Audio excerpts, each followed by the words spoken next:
How are we? Welcome to Mastering Music, Mastering Life. I'm Tony Jack, the Bear Mance, and we're coming from Deluxe Mastering Studios in Melbourne, Australia, and it's so good to have your company. And today I'm here with actually our very first strictly non-music guest, and that is Mr. Ryan Hasson from the Melbourne Centre of Healing. Mate.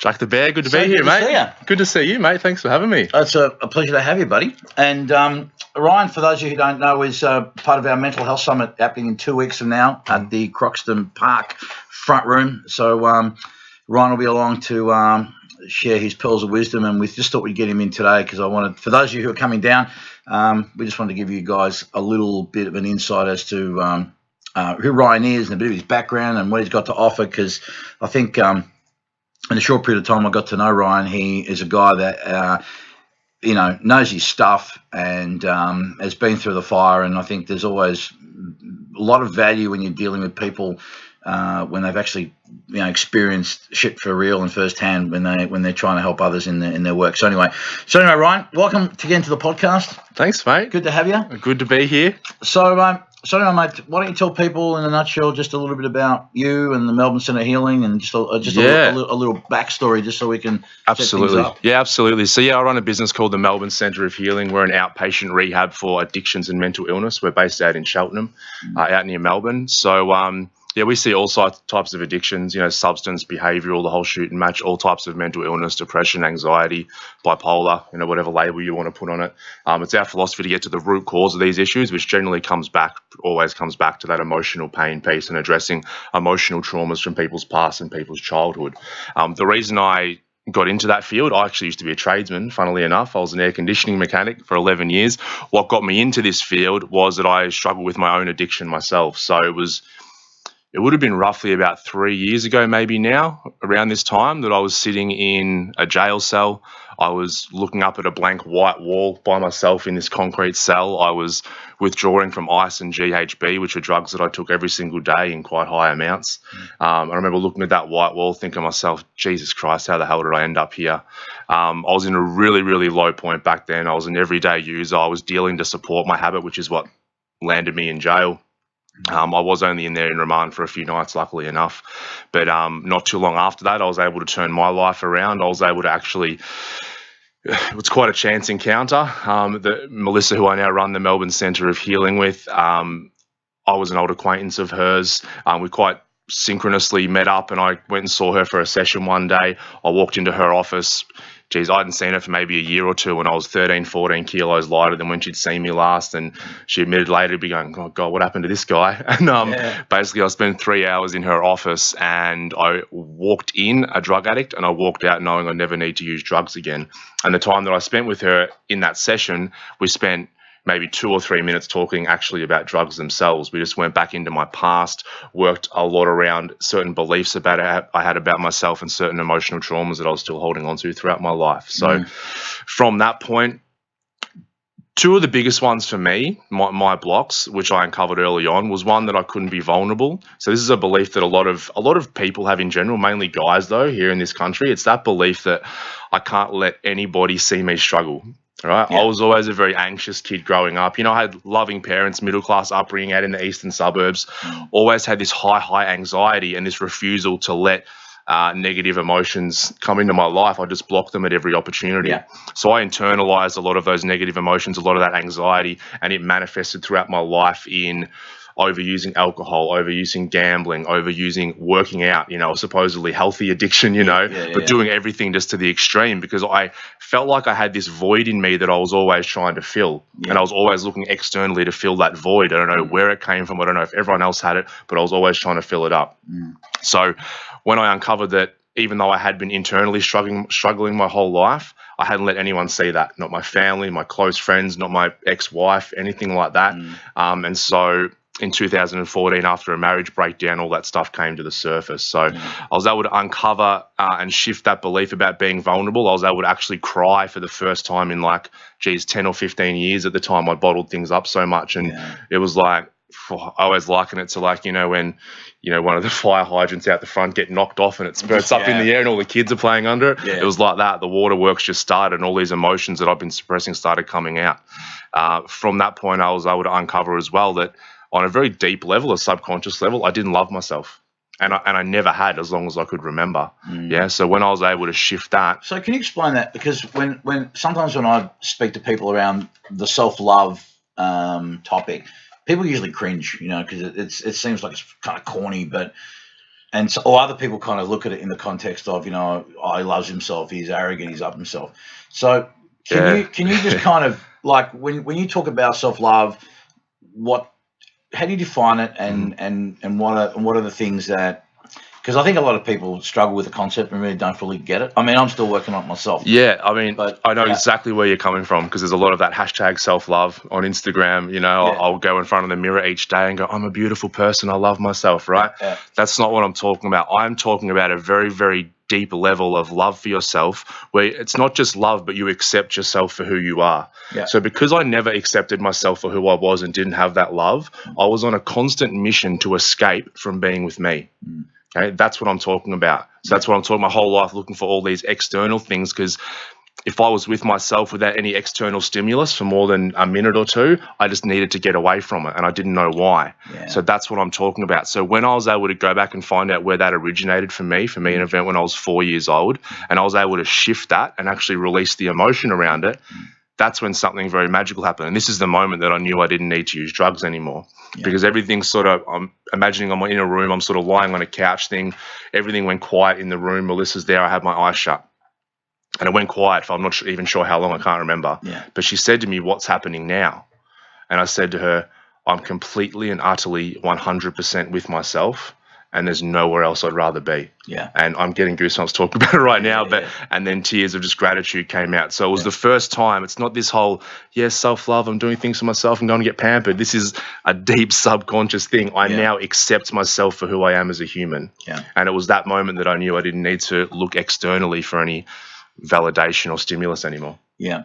And I think that's the root of most people's issues, I think, with a lot of stuff. And this has been my journey. Mm-hmm. And this is what I'm still going through myself, and this is what I'm starting to share with others, and that is that whole idea of that I see it as you, that is being more and more comfortable in your own skin, accepting of who you are and your perceived flaws, because the shit that I see as my flaws or my shortcomings for other people are my charm or an asset or whatever you want to call it. So I think it's the ability to be able to take everything on about yourself and be okay with it. Of course. And not judge, because again, it's that whole thing of comparison to other people. Why don't I have a square jawline like you, motherfucker?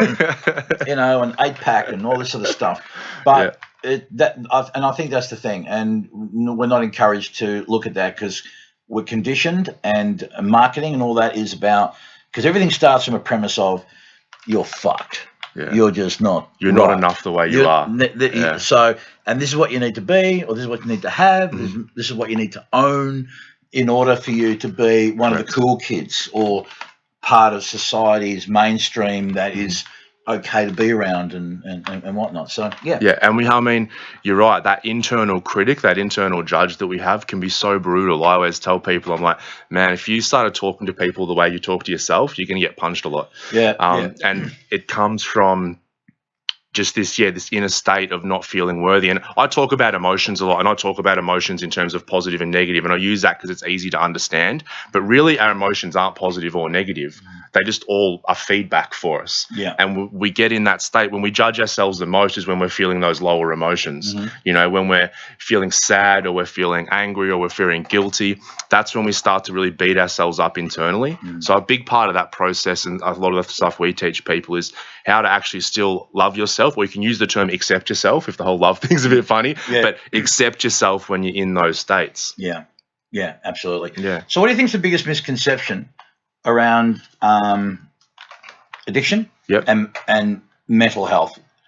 Well, I mean, because most of us, I think most people, when they think of I'm depressed or I have mental health issue, a lot of people talk about I have a chemical imbalance, or I have something going on there that requires me to be medicated.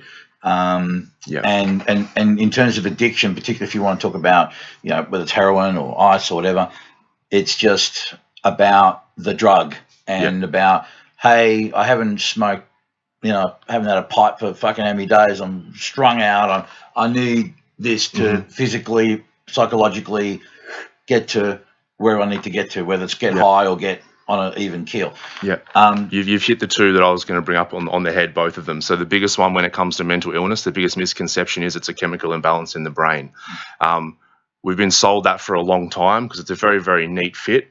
I wish it was the case. I wish that depression, anxiety, bipolar, borderline personality, all these states, I wish they were a chemical imbalance in the brain and you could take a pill to fix it. That'd be bloody amazing. But it's simply not the case. I mean, the chemical imbalance theory is just that. It's a theory. It's not based on any hard science at all. And it was interesting, the more digging I did into that about where this chemical imbalance theory came from, the more I realized that it wasn't backed by any hard science. So it would be a great thing if you could take a pill to fix that. Now, there's a lot of money behind pushing that agenda kind of thing. I don't want to get into the bashing of pharmaceutical companies and that kind of thing, but the truth is that chemical imbalance isn't based on science. When it comes to the addiction stuff, absolutely. The biggest misconception is drugs in of themselves are addictive. And if you looked at the media, you read the newspapers, you turn on the TV, you'd be like, oh, if my son or daughter takes ice after the first time they're hooked, they're going to stab someone and rob a bank, right? That's sort of what we're sold. The statistics show that when it comes to drugs, it's between 10 and 20%. It's roughly 15% of people who will try a drug will then become dependent or become addicted, which means 85% of people, so that's the vast, vast majority of people, will never develop an addiction or a dependence. And you might think, well, yeah, that might be the case for coke, marijuana or something like that, but it must be different for ice or must be different for heroin or that kind of thing. But it's not. It's the same numbers. So the question is never, why is someone addicted to this thing? It's what makes people susceptible. What makes that 15% of people susceptible to an addiction? All right. What about the science though behind, for example, guys who, I used to be a mad coke freak. Loved it, right? But again, my understanding was that there was, the dopamine, it was just, I needed, the coke was there in order for me to bring my dopamine level. So you're still saying that there's still no physiological or chemical thing going on with drugs and the brain chemistry? Or? Yeah, there's definitely something going on with the brain chemistry, but we've been told that, drugs in of themselves, they are addictive. Yet 85% of people who try them don't become addicted. So I liken it to the experience when I think it was my 20th birthday. It was the first time I took ecstasy. I'd smoked marijuana a bit in my teens, never really liked it. I was always more susceptible to stimulants and that kind of thing. So I took my first ecstasy tablet and then I went on a bit of a rampage every weekend taking them. And I would go out with other people who would take them as well. And I'd be out with friends and they'd take 1 or 2 pills, they'd have a bit of fun, so that was awesome, then not worry about it for months after that. Whereas I had that pill and I thought, what are you guys talking about? This is the most incredible thing in the entire universe. I've never felt anything this good in my life. My God, I need to do this as much as possible. Okay, so it's the exact same substance, but there's definitely a chemical reaction going on, but there's a very, very different outcome for those 2 people. Because for some people, they're getting like a bit of a high. Yeah, that's a bit of fun. For me, it was pulling me out of this deep state of not wanting to be with myself to all of a sudden feeling connected to everyone and sort of loving everyone. So I was much more susceptible, even though it was the same substance, if that makes sense. No, it certainly does. So tell me, how do you deal with people that come in to see you, who might come say, look, my life is shit, I'm in a bad place, I'm hooked on ice or fucking whatever, and I have chronic anxiety, depression, and I've considered, killing myself. Just because the thing is, man, like we know that in society we have a really high rate of mental health issues going right across the board, and in particular in the music industry, in the creative artistic space, we have an even higher amount of that shit going on. Do you have a theory on why that is? I think artistic creative is a little bit different to the mainstream in the sense that automatically we tend to run at more extremes. I think we just go harder longer. Biologically, I think we're not all that different, but I think I think that you are. This is my theory. I'll give you a theory. I've been doing quite a bit of research and thinking on this. Okay. So there's a percentage of the population. So you don't think artistic creatives are any different, or there's I think. Well, why? Okay. Well, then why do you think then there's a high propensity of mental health and substance abuse issues within that space as opposed to the general public? Yeah. One word: sensitivity. Okay, so sensitivity, not in a positive or negative sense or that kind of thing. And I classify myself as a sensitive person. Yeah. And there's studies done, and the numbers normally around 20% of people can be classified as sensitive. So what does sensitive means? It means that we're more sensitive to the external stimulus in our world. We have a bit of a heightened central nervous system, so we feel more. Okay, we feel the good, we feel the bad more. Yeah. There's massive links between the percentage of population who are classified as sensitive. There's a massive link with being creative. People moving into the creative arts, music, painting, whatever creative endeavor it is. Yeah. Why? Because those people, and this is the benefit of it, this is amazing, the people who are sensitive, they can best relay to the rest of the population what life's like.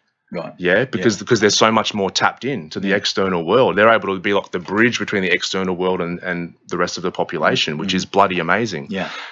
There's also a massive, massive link between this percentage of the population, the sensitivity, and addiction, mental illness, and that kind of thing. Because the more we feel, we can feel the positive states, but the more we feel, the more harsher states as well. Yeah. Okay, and then it all comes back to what happened in childhood, what happened in these people's lives. Yeah, and the people who are classified in this sensitive group who didn't experience any significant emotional traumas or pains throughout their childhood, they don't go down that addiction path. Right. The ones that do, they feel the pain, they feel more pain, and they have these traumas going on, tend to go down the route of depression, anxiety, addiction. Wow. Well, that's interesting. That's all very plausible, because actually when we do on the seminar, our summit, Tom Larkin, who's a drummer she had, great mental health advocate. It'll be interesting for when you guys get together, because Tom's done a lot of work around the whole artistic creative space, and is a very active and passionate advocate. I'm looking forward to the talk. It's going to be good. Yeah, mate. No, it's going to be great. And look, mate, it's not going to solve the world's problems in 2 hours or 3 hours or. You never know. Well, maybe, but again, it's this whole thing was really spawned from the idea that there's so much talk around mental health in general, but within our industry, and there's a lot, mate. There are a lot of people doing amazing work. As I said, Tom's one of these guys who's at the forefront, flying the flag, and lots of people at ground level that no one knows about or hears about, unfortunately, who are just at the coalface and trying to help people. And you got people like Support Act, who is the organisation that we're hoping to raise some funds for on the day to help them along. But it's about, like you said, we won't solve the world's problems in a day, but I think it's just about spreading ideas. Well, yeah. And you've got different people with different ideas and people who've been through things themselves that get a conversation started. Because another thing that especially when it comes to addiction, so you've got sort of a few camps. The way we see addiction is a coping mechanism. So it's a coping mechanism for a deeper emotional pain. So it's someone's solution to a problem. Yeah, a lot of people will tell someone what's wrong with their addiction, what's wrong. We know what's wrong with their addiction. Yeah. It's what's right about the addiction. All right. So, before we go to explain about what's right about the addiction. Yeah. So, would it be fair to say that most people that you see or deal with, who say they're addicted and they're on this cycle, don't really understand what it is that's triggering that? The story they're running is, my life is shit, or I'm stressed, or this has happened, that's happened. They're coping, they're using it to cope, escape, but not understanding fully what was the thing that really got it started. Yeah. It's usually other things that they're blaming. Yeah, I would 95% of people, I would say, I was the same. I didn't know. My excuse was I just like to get fucked up.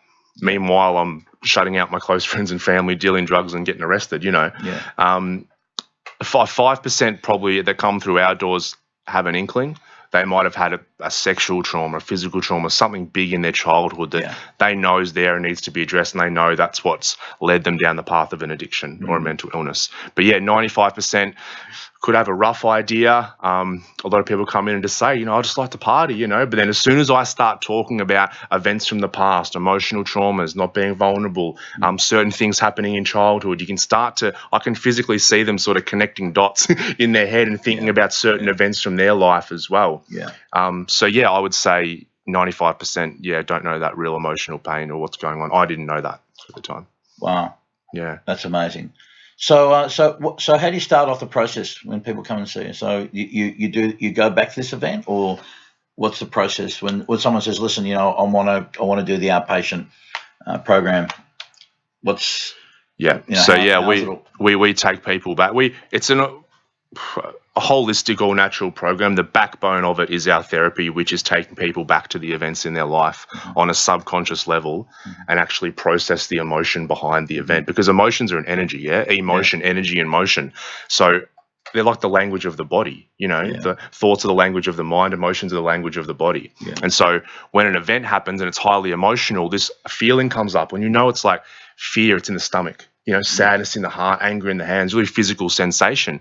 And what happens, we're meant to be a conduit and a river and let that flow through us and get the feedback, because emotions are a feedback mechanism. So take guilt for an example. Guilt's like a tap on the shoulder that goes, oi, Ryan, you've just done something outside of your personal standards. And then we're meant to let guilt go, but we don't. We hold on to that son of a bitch for weeks and months and years. Because we're not taught how to properly process and handle these emotions. When we suppress them or project them, or we just push them down, or we distract ourselves, we literally hold that emotion on our body and we just accumulate and accumulate and accumulate. This is why as we get older, we seem to get heavier and heavier and heavier. I remember when I was a little kid, I would look up at mum and dad or other adults and I'm like, I can't wait to be an adult. I've got everything figured out and I know everything. Then I got to be an adult and I'm like, Michelle's a fucking kid again. Because as we get older, we accumulate all these heavy emotions and things just seem to get harder and harder, and we're looking for more ways to escape. Wow, man. So we're getting fired up now. That's good. So we take people back on a subconscious level to these events in their life. We process the emotions somatically through the body, because if we have an event in our life with a negative emotion attached, we've just blocked out anything positive we can see about that event. Okay, we just see that as a horrible event. It's like a dark cloud in our past. We think that by not addressing it or thinking about it, it's not affecting us in our day to day. But it is. 100%. So how do you help people see the positive, if you will, of the there's positive in every single event.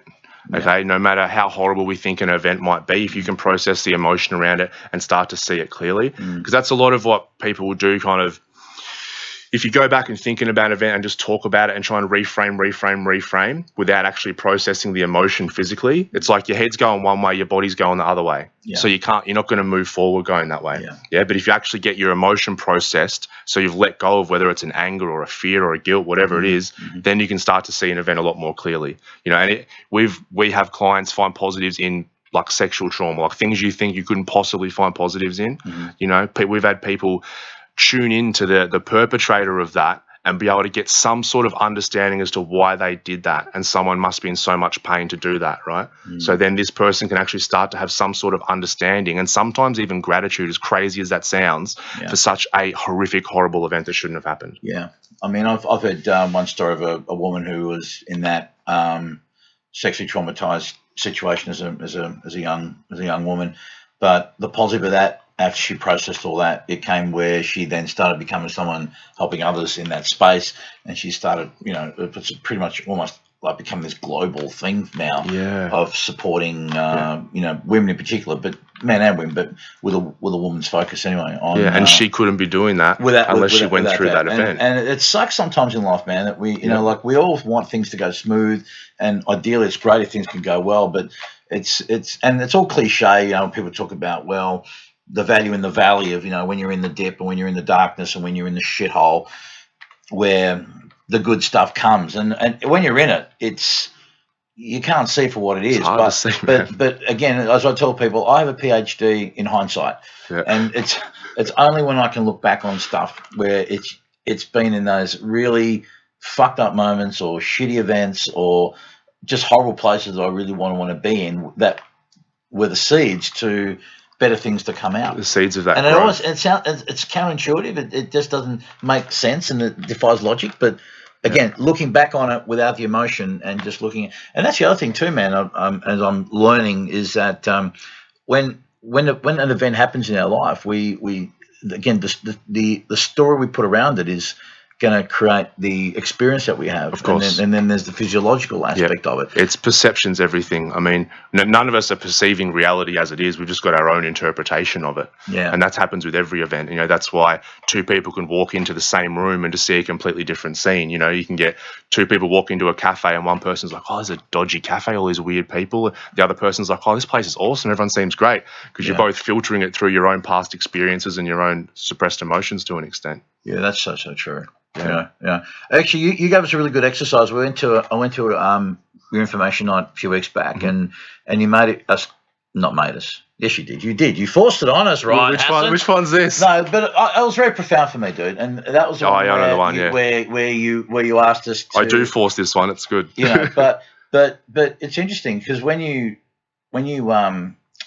asked us to do this, and I went through it over 24 hours, I had some moments of like, whoa. But basically, in a nutshell, why don't you tell people, because you're good at telling people. Tell them. Yeah, so I think a big part of us bettering ourselves in life, bettering the way we feel about other people and ourselves, is cultivating compassion. Yeah, compassion for ourselves and compassion for other people. And the exercise I get people to do is about cultivating compassion for other people. And before I give the challenge, I talk a lot about what we just said, those different filters that we have, how on the inside, in our essence, we're all the same, right? We're all that same DNA, energy, all that same stuff. But then every single person on the planet, every single one of us, is different when it comes to our conditioning, our beliefs, our programming, because we all grew up in different circumstances, different environments, different relationships, all that kind of stuff.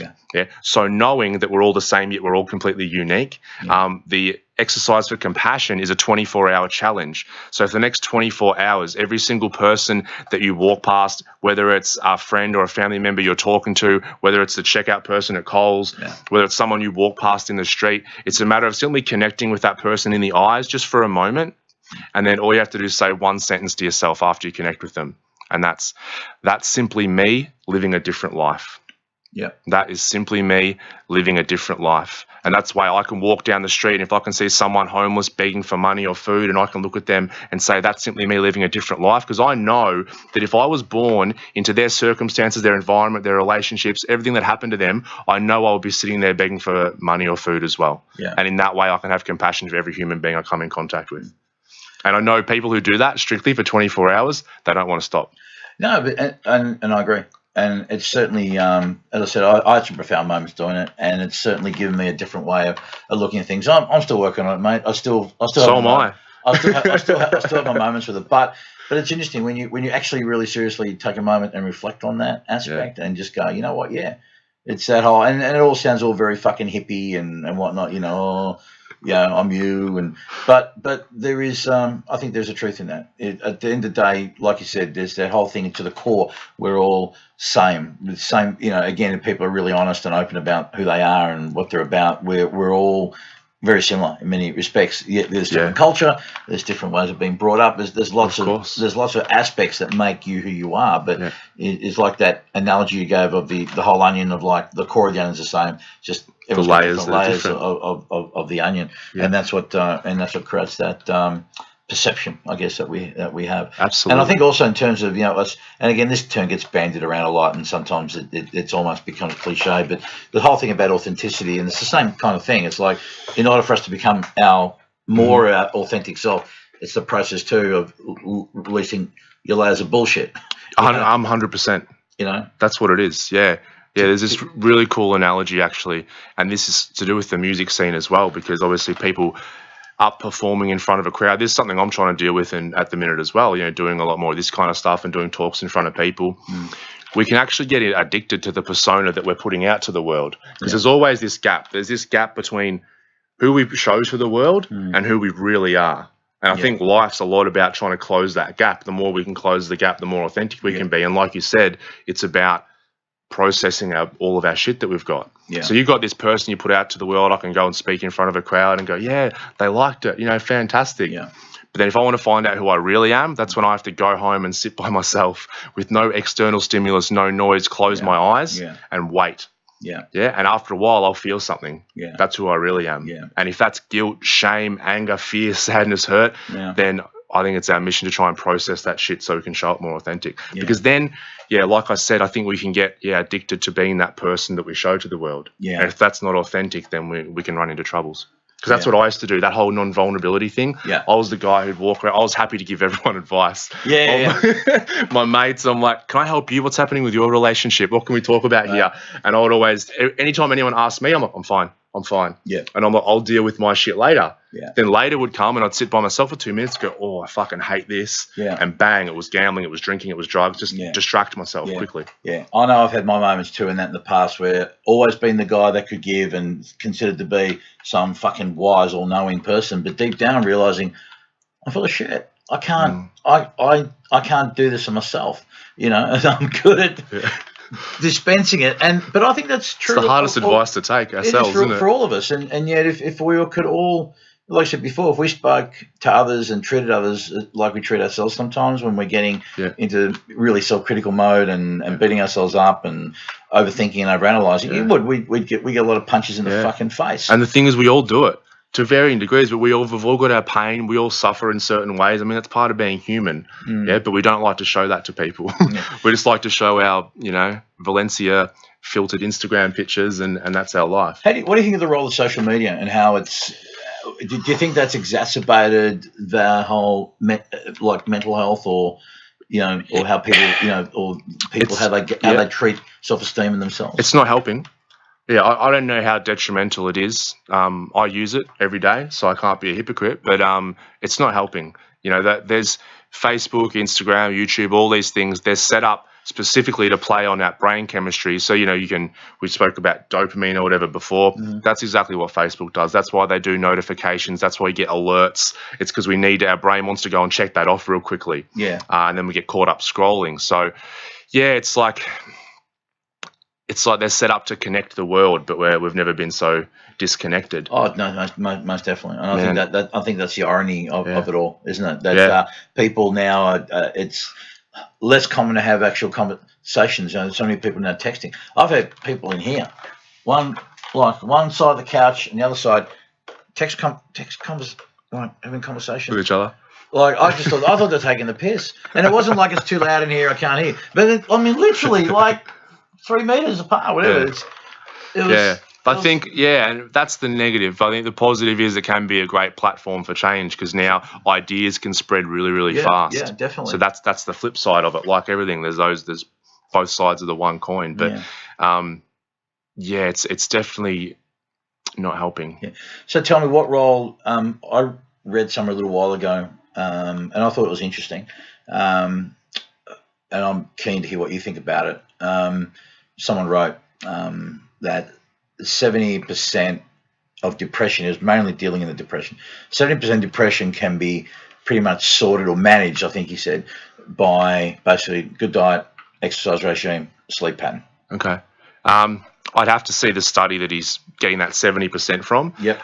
I'm 100% sure that stuff helps. Yeah. 100% that stuff helps. Yeah. How much of an improvement that is and in how many people, I'm not sure. 70 seems like a lot, whether that's getting just some sort of improvement or having a lot of alleviation of symptoms. Yeah. But 100%, like it's getting that stuff in order. It's the diet, it's the working out, we're designed to move as human beings. Yeah. And it's like whatever we don't use will atrophy. It's about addressing our past traumas. It's cultivating connection. Have I got connection with my friends and family? There's a study done in America, and I can't remember how many years ago, say 30 years ago or 20 years ago, they did a survey and said, how many people do you know you could call on 100% close friends and you could have a real conversation with? And it was 3. Now they've done that survey again, and it's rounded to the nearest number. It's 0. So people to have 0 friends, at the most 1, that they can call on in a crisis and be completely open with and know they're going to be there for them. Yeah. It's nuts. It's in Johan Hari's new book, Lost Connections. But it's it's crazy. This is that whole disconnection thing, right? How we're showing everyone the good side of us, but not the negative side. Yeah. So it's that connection. It's about cultivating compassion with self and others, and it's about what's my mission? Like, what am I doing for work? What am I doing with my family? Because if we don't feel like we have some sort of purpose or mission, and it doesn't have to be saving the world, it's like maybe I want to be a fucking great dad. Maybe I want to be the best baker in the eastern suburbs. You know, it's just having some sort of mission that you can get up for. Yeah. So a reason to get out of bed and do something. Yeah, absolutely, absolutely. Yeah. A lot of people struggle with that, don't they? Just what do you want to do? Like in just the work I do, a lot of people can't. I think deep down they know what they really want. It's just they can't bring themselves to be able to admit themselves, this is what I want to do, because they're shooting themselves in the foot before they even get out of the blocks because of what people are going to think about me. This doesn't seem to be what I think people expect of me. The concern of judgment, their own judgment or their own self-doubt about whether they're good enough or whether they have the skills or the resources or what have you. Because a lot of people out there want to do. I was talking to a girl recently about she wants to travel, and now she can't see how she can make money traveling, but she wants to travel. Just does a job she hates, but she just can't see a way out of it. So, how do you help people with that? Well, I tell her she set up a business. If she loves travel, she know all the best places, the best hotels to stay, the best travel things. She can set up where she organises other people's tours, and she gets to travel along with them and get paid to do it. I think a lot of it is, if I deep down have this feeling of what I want to do, I reckon I'm scared of it, because what if I do it and I fail? What if I do the thing that I really think I'm meant to do and I fail? I think that's what scares the shit out of people the most. Yeah, failure is a big one. And I think the way same as late bloomer, Johnny come lately to the fucking party, I've only, I think, again, intellectually tell people, oh, failure is this and failure is that. But it's only been in recent times myself that I've really fully embraced the idea that it's just an experience and it's okay. And it's no fun. It's definitely not fun. It's like what we talked about before. The benefit of hindsight tells you that it's where you fucked up and where your lessons came. That this is, I won't be doing that again, or I'll make sure this won't happen, or so you can move on and do things better. Yeah. And I think that's where and that's a hard look. It's not easy to get your head around that one, to condition your mind into understanding that. Again, cliche as it sounds, there is no failure, but there really isn't. It's just an outcome, right? It's just a result of something. How it won't work. Yep. And I think people won't. And the other big mistake I think people make, myself included, guilty as charged, is when we put we attribute our self-worth to the outcome. Yep. So if something doesn't happen, whoa. We're bad. We're not good. We're fucked up. We're doing the wrong thing. What was I thinking? Everyone else was right. I'm a fuck up. Instead of that was a failure or that didn't work, it's I'm a failure as a person. And that's it. And and you're locked in. You paint yourself into a corner. And I think a lot of people as well won't, because I did this for a long time. I was in a safe tradesman job. Didn't want to do too much else outside of that. People get scared and they don't want to allow themselves to fail. So when I go through life and I don't try new things or step myself out there or don't take risks and I don't even give myself an opportunity to fail, then failure becomes more of an unknown and it gets scarier and scarier and scarier. So I get further away from it. It's the same, I think, with the vulnerability thing. Like, we get so scared of being open and vulnerable with someone. But then when we do it, like, we take that step and do it, and then people respect the shit out of us. Because someone steps in front of me but is completely raw and vulnerable, I'm like, I want to give them a hug and I respect the shit out of them. Then all of a sudden you do that and you're like, oh, I didn't get judged for being vulnerable. That person actually likes me. I wasn't ostracized from the group. So now I've strengthened that vulnerability. The vulnerability muscle, I've strengthened that a little bit. So the next time, doesn't mean it's going to be a walk in the park, but next time it's a little bit easier. Then it's a little bit easier. Then it's a little bit easier. And I can keep stepping into my authenticity more and more. And I can relate to that, because that's what MDMA was to me. MDMA, or the overuse of it for that matter, was the idea that I want to tell you I love you, I want to hug you, and I want to fucking be my loving self. But when I'm off chops, it's a lot easier because you're off chops, right? Yeah. So you can kind of be that person that you really want to be, but it's okay to be that person because everyone thinks, well, he's off chops. So, of course, he's going to be all fucking lovey-dovey and whatnot. You know, so the exact same thing. You set yourself up in a way where you can't fail, if you know what I mean, or you won't be judged because you're fucked up and you're off your tits. Yeah. So, of course, you're going to be all... I'll do the same thing. I'm like... God, I love this MDMA or whatever. It's great because I can tell my mates how I really feel about them. Yeah. Yeah, without asking myself the question at the time, why can't I tell them when I'm normal? When I'm normal, yeah. Yeah, I think that's the better question. Yeah, and I think particularly for blokes, I think us men, particularly if you're you're a blokey bloke, it's even harder, you know, because for the blokes a little bit, shall we say, a little bit softer or not as blokey, or again, and I don't want to get into gender roles and all that sort of bullshit. But again, there, you know, I think for men that identify as men's men, shall we say, or at least they have the appearance of that. Yeah, it's fucking harder for blokes like that to sit down, and it's hard to be vulnerable anyway. But for men, big ass men, to sit down, particularly with other men, and talk about stuff that's real. Yeah. Because again, there's the judgment around it, and men don't talk about their problems because my dick always has to be bigger than yours. Yeah. And my fucking house is bigger than yours. And even when things are fucking shit, it doesn't matter because we're fucking blokes, we're successful, we're fucking hunters, we get shit done. Yeah. You know? It's the idea of masculinity, and I see it changing real slowly. Yeah. I hope it changes a lot faster. Yeah. I think the best, because the thing is, it's that old idea. Yep, you get on with it. You don't show your emotions. You know, I saw that being a tradesman in that industry. You don't talk about your fucking emotions at all. Yeah. And so we're bottling up, and we've got to be the provider. Meanwhile, suicide's the #1 killer of men aged between 15 and 45. Crazy. Why? Because we keep pushing this stuff down in order to be tough. Like, what the hell? Yeah. And I think it takes people, you know, like you, me, other people who are so-called blokey blokes, to start being open and vulnerable so we can let all the other blokes know, hey, it's okay. It's okay. We all feel this shit, you know. We've all got our own stuff. Yeah, most definitely. But I think there's also a place of resilience. And I think it's finding a balance between, you know, having vulnerability, but also there's also that, like with anything, there's that point, though, where you can become victim.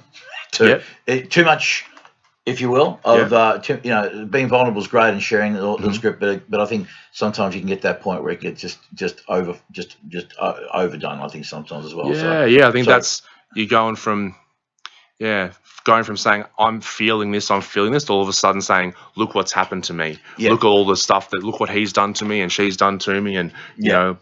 Yeah, I totally get what you mean. You know what I mean? It's like that. It's like that same thing of people that are.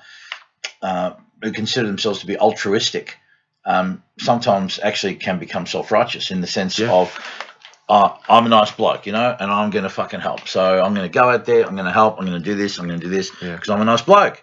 You know, but then when you don't get what you think you're going to get back, and all of a sudden you get really pissed off. So it's like, how fucking dare you? How fucking dare you, Ryan Hasson? I did this for you and that for you and this for you, and this is how you treat me? You know? So there is that point too of, you know, and so back, you know, when we're talking about, you know, blokes being vulnerable, I think vulnerability, resilience and all that, I think it's a matter of just trying to find our balance. And I think there's a time for it. But having said that, I think it's important that the more of us that speak out about it and lead by example, by actually showing that, and of us, you know, like sometimes people say, fuck, dude, fucking, how do you say all that shit, or how do you share all that shit? Thankfully, I'm at an age now where I'm starting to give less fucks, but but again, it's that whole thing of like, well, you can't espouse a certain thing and not fucking be that, or at least be consistent. In that. And I think that's what we can ask for, because sometimes in this space, and I struggle with it, where I felt this incredible pressure on me of like, okay, I want to go out there, I want to talk about these themes and be this guy, if you will.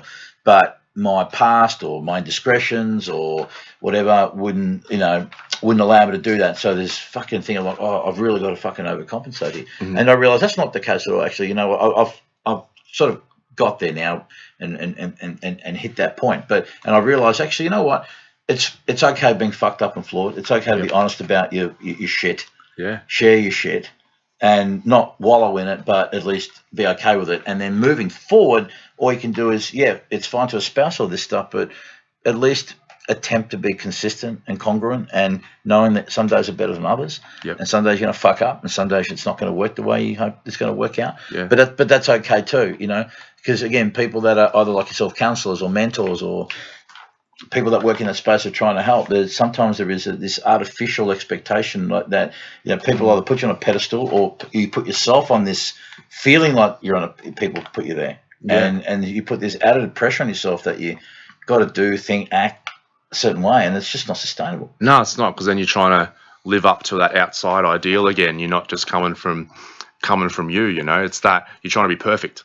Yeah, and good luck being perfect. I tried, it didn't work. No, and it's just not going to happen. So again, I think, and this is where vulnerability comes into it, of being open and honest and sharing and just being. And again, it's that being okay with, well, that's me, that's what I've done.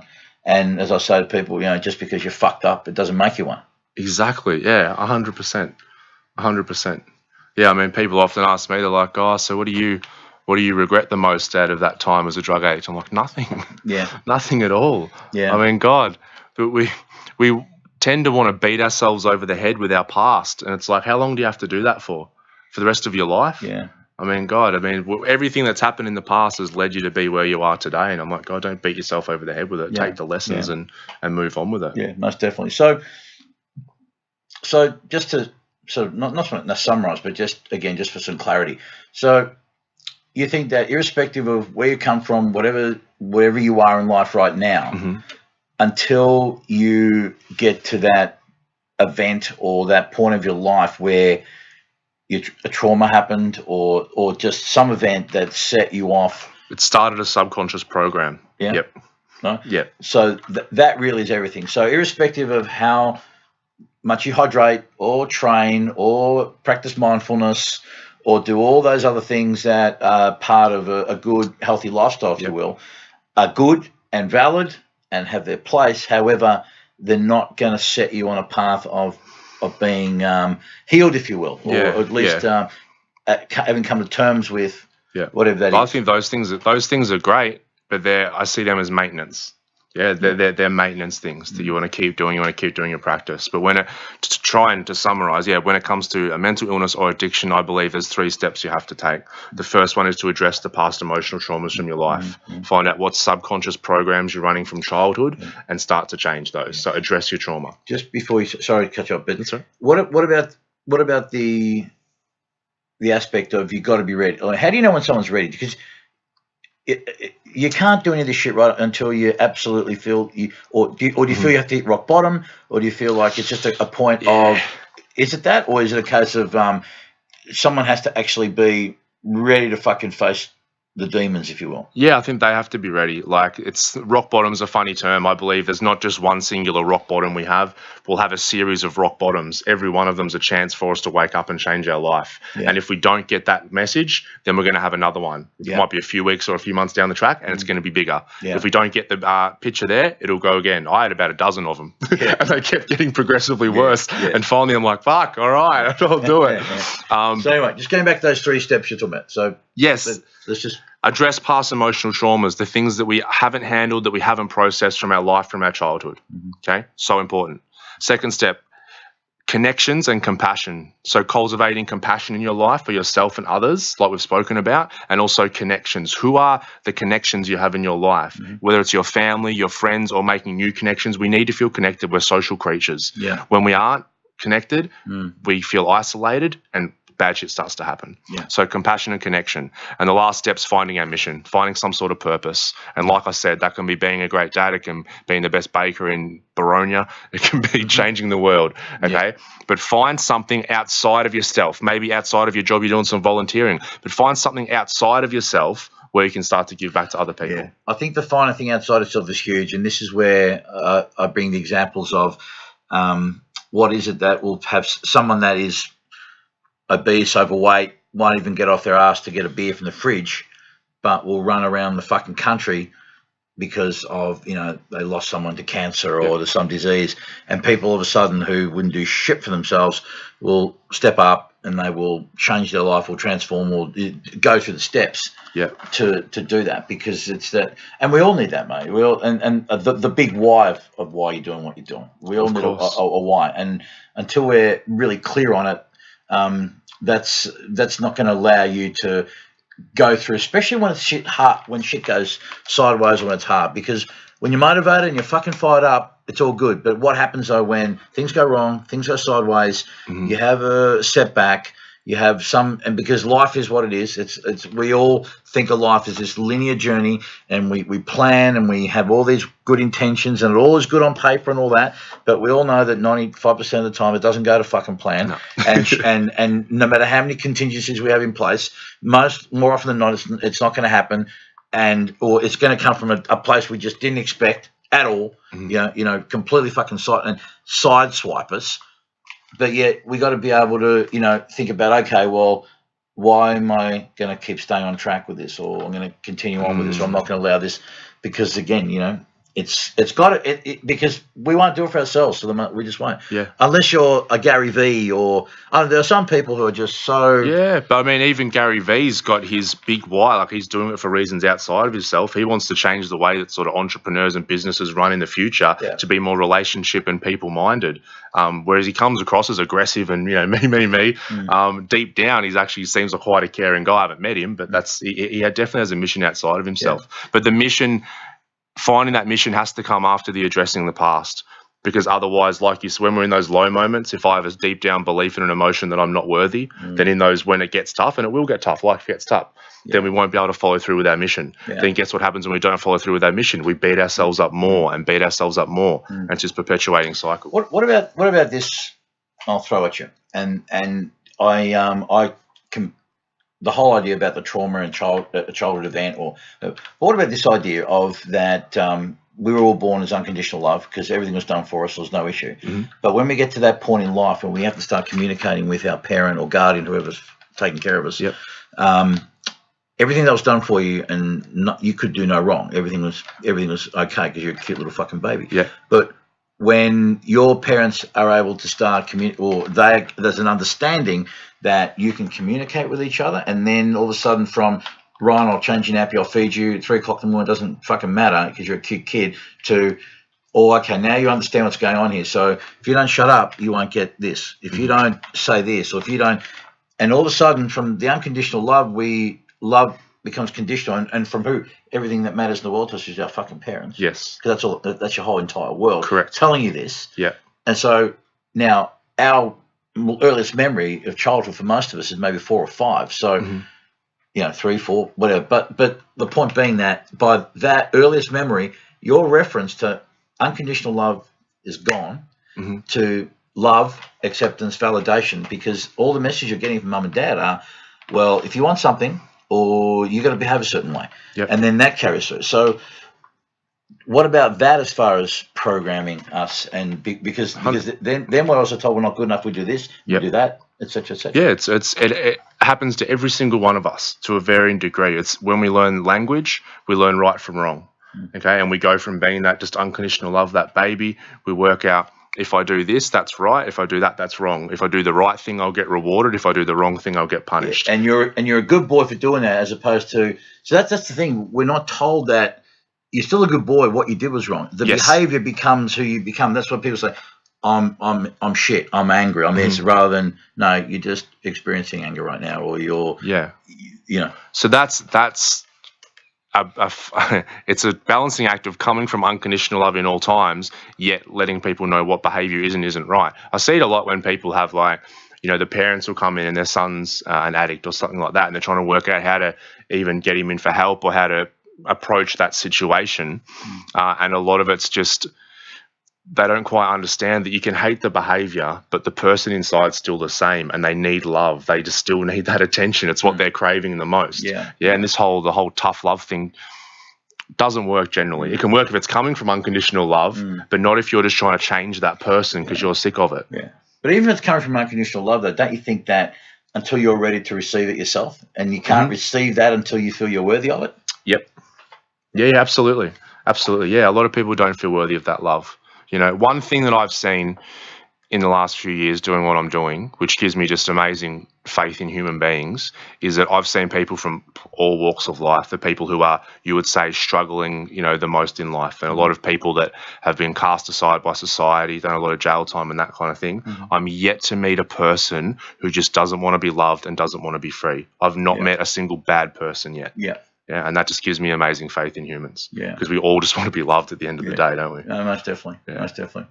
Well, on that note, mate, we're going to say thank you very much for coming in. It's been a good discussion. That was a ripper. And hopefully some people got some different insights and different perspectives on, you know, particularly around the mental health and addiction space, because I think a lot of people feel trapped in it. It's like a life sentence, and it's like, well, I'm a slave to this. I'm fucked because, you know, I have a dependency on it, or this is my coping mechanism. I can't see a way out, or I'm depressed. I'm this, I'm that, and so I think, you know, sometimes we need to think outside the square, look at different ways of looking at things, because for the most part, people get locked into the story that we're told about what it is necessarily the case. Yeah. And so, and that gives you further justification to sort of go, you know what, this is my lot in life. Yeah. It's too fucking hard. It stops people from looking for opportunities. You know, that's why I try and get stories to people, whoever it is. If you know someone struggling with depression, find the story of someone who overcame depression and show them. Or if it's addiction, because people need to know that what they're going through is a chapter in their book. It's not the whole bloody book. And change is possible for anyone. Because as soon as we don't know that it's possible and we don't have that hope, our blinkers are on, like you said, and we're just like, I'm fucked, I'm fucked, I'm fucked. Okay, and all these opportunities, these things that come into our life that might be able to help us, we've just blocked them out. As soon as we understand that it's possible, and all you need is a sample size of one, find some other bastard who's done what you want to do and go, fuck, he did it. I can do it too. As soon as you think that it's possible, your blinkers come off. All of a sudden you talk to that person you mightn't have spoken to. You go to some class you wouldn't have gone to. All of a sudden things start to happen. Yeah, absolutely. But it's not a life sentence, no way. No. Beautiful, mate. Well, we're looking forward to seeing 2 weeks, the Croxton Park front room. So you'll be there. Our friend Tom Larkin will be there. We have Morgan Lee Brown from Acolyte will be joining us, alongside with Romina Carmen will be there alongside, and that's our crew. That'll be and Matt Young from King Parrot with us. So it's a big fucking lineup. It's exciting for me because we're going to have a really great wide variety of people from different aspects of. I mean, you're coming in as the strictly music person, but on the ring-in. Yeah, but that's good. I said I was sung in the shower. Oh, okay, well, maybe there's a loophole we can get you through on that one, mate. Not very well, mind you. No, that's all right. Well, good. You get 9.5 out of 10 for effort, though, mate. Buddy, thank you so much. Thank you, brother. It's been a great chat. And we're looking forward to seeing you in a couple of weeks' time. And so, when people want to get a hold of you, we got the details up there. Yeah. So I think up on the screen we got the website and the socials and whatnot. But website. But for the audio, but for the people who are doing the audio thing. Yeah, it's just the Melbourne Centre of Healing. So the website's the melbournecenterofhealing.com.au, or just search the Melbourne Centre of Healing on socials. We're probably most active on Facebook. Do a fair bit on YouTube as well. But if you want to drop us a line through the website, it's probably the best place. Beautiful. All right, mate. Well, thank you so much. Awesome, mate. Thank you. It's been a good chat. We'll talk to you really soon. Yeah. Awesome. All right.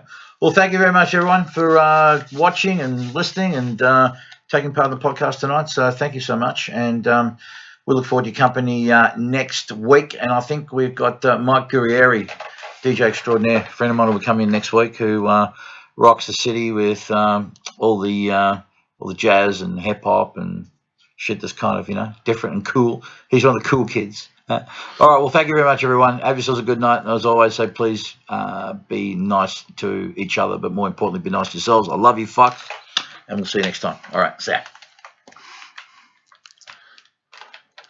And there you go, my friend.